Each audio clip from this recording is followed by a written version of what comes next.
We're back with Alden Chodash of AldenBoxing.com. This past Saturday, Alden, you were ringside at Tampa Bay, Florida, to see Chad Dawson beat Glenn Johnson in a controversial win, according to the crowd, and Antonio Tarver dominate Clinton Woods. Starting off with the Dawson fight, how did you score it? First, I had it 116-112 for Chad Dawson.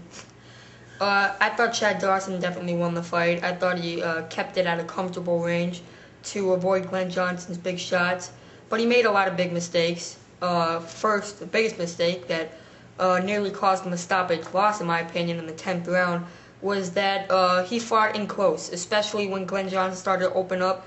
He tried to husband Glenn Johnson's arsenal of punches by withstanding it in close, and he was getting pounded, really, by Glenn Johnson, who nearly got him out of there, as I just said, in the 10th round. And he also opened up with a good flurry of punches in the 3rd round. The punches by Glenn Johnson that were landed were huge shots, and they had Chad Dawson on the defensive throughout the round, which is partly the reason why a lot of the crowd thought that Glenn Johnson won, because he stalked Dawson and he landed the harder punches. And when he did land it, they made a huge impact, unlike Chad Dawson's punches, which were just consistent, repetitive, and definitely not as hard as Glenn Johnson, not as thudding, the kind of impact that Johnson's landed. But all around, I thought he won the fight because he's more consistent and he outworked Glenn. Okay, Clinton Woods didn't show up in Tampa, and Tarver won easily. What's your impression of that fight? Well, it's really, Tarver did everything he was supposed to, but you really can't give him all the credit he deserved for the victory, because of what Woods didn't do. Woods, when he did open up, had Tarver against the ropes, and he had many opportunities to make an imprint in the fight that he gave up. He backed Tarver up, he backed off himself, and let Tarver reset. Tarver definitely wasn't at his best. He really hasn't looked spectacular, probably since the second fight with Glenn Johnson, which took place probably 4 years ago.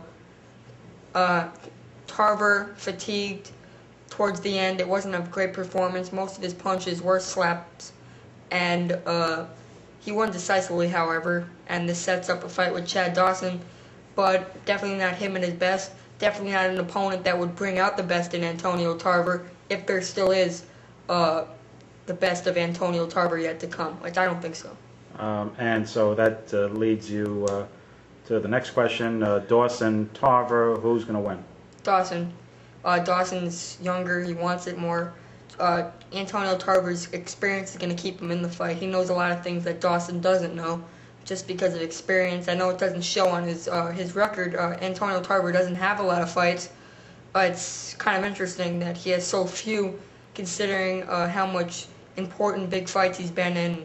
That he's a four-time world light heavyweight champion, but he has a huge amateur experience. He's been in there. The experience built up in the pros by being in there with so much good fighters like Roy Jones and Glenn Johnson on 2 different occasions, as well as Eric Harding.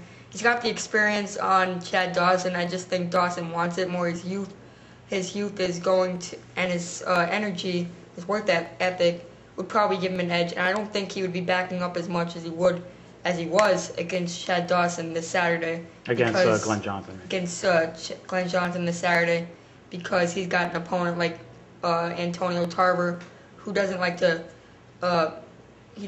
press the fight. All around, it's not a recipe for a good fight, but it would be the fight that would decide probably the best light heavyweight in the division, with the exception of Hopkins. Okay. Saturday HBO broadcast was Miguel Cotto making quick work of Alfonso Gomez, and Antonio Margarito beating Kermit Cintron once again by KO. That sets up a summer matchup, Cotto-Margarito. Who do you think will win? I think Miguel Cotto would beat Margarito. He's proved he's the complete package. Margarito, he's looked good in recent fights, but definitely is not the complete package, as Paul Williams exposed a year ago. Margarito, I think he would get outboxed by Cotto. I think he'd give Cotto a big scare if he gets to him with his punching power, but I think Cotto will have the impression that Margarito is the biggest puncher he's ever faced before the fight, come out on his toes, think he'd outbox Margarito, but Margarito attacks him. He's got a big shot at a knockout, especially considering the fact that Cotto's been in big trouble by punchers less than Margarito's firepower, such as Ricardo Torres, who is a pretty good puncher, but DeMarcus Corley, who is not known as a puncher, at least before the Cotto fight. But that was at 140. You think Cotto was affected by the weight loss? Yeah, Cotto's legs. Cotto is taking punches a lot better. He was stunned, however, against Zab Judah, but nowhere near. His legs were nowhere near as weak against Judah as they reacted at 140. But Antonio Margarito is by far the biggest puncher Cotto would ever face. And if Cotto gets hit with some of those huge shots that Kermit Cintrone unfortunately had the opportunity to take this Saturday, Cotto will be in big trouble. Okay, briefly on ESPN, a couple of shows this week.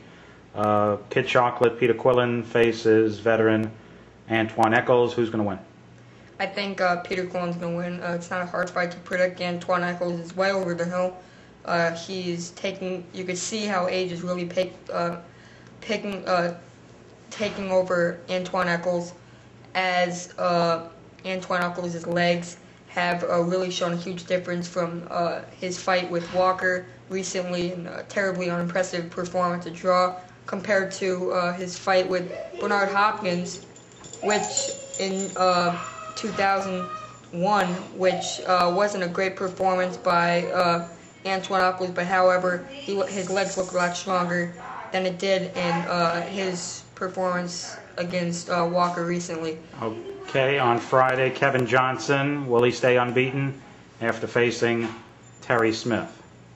Yeah, he will. Terry Smith is not a very talented fighter. Terry Smith is going to play the role of an opponent this Saturday. Unfortunately for Terry Smith, he's been that kind of fighter throughout his career, just an average, decent fighter. Hasn't been in with that great of opposition. Really a gatekeeper for Kevin Johnson, who is the complete package with the exception of punching power. Kevin Johnson's a strong fighter when he decides to sit down on his punches. He's great all-around technical skills. He has great all-around technical skills, tremendous jab, and good conditioning. Okay, and that leads us to Saturday night's battle for the planet. And it's Joe Calzaghe coming to America to take on the old man, Bernard Hopkins. You think Hopkins is going to win, don't you?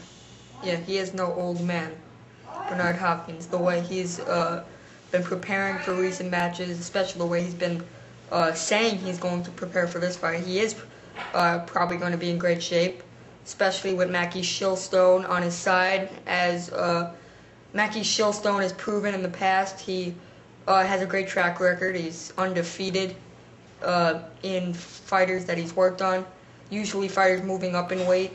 Now Hopkins is more comfortable at 175, but Mackie Shilstone is still going to bring Hopkins out in his peak in this fight. Hopkins says to expect a legendary work ethic in a recent Ring Magazine edition.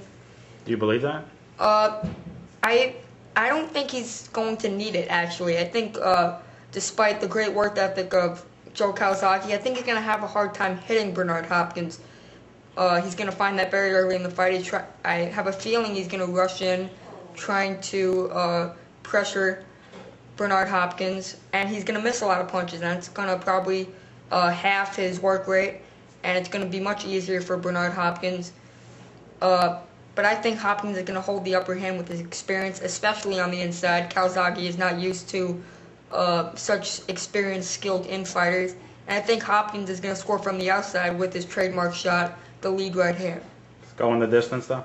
Yeah, there's no way two guys as skilled and as experienced as these guys are going to get stopped, or I don't see it.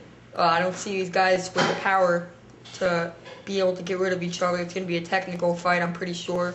They may surprise me and give us a good, entertaining fight, maybe surprise the public even more, but I'm expecting a technical fight, and I'm expecting a victory for Bernard Hopkins. Okay.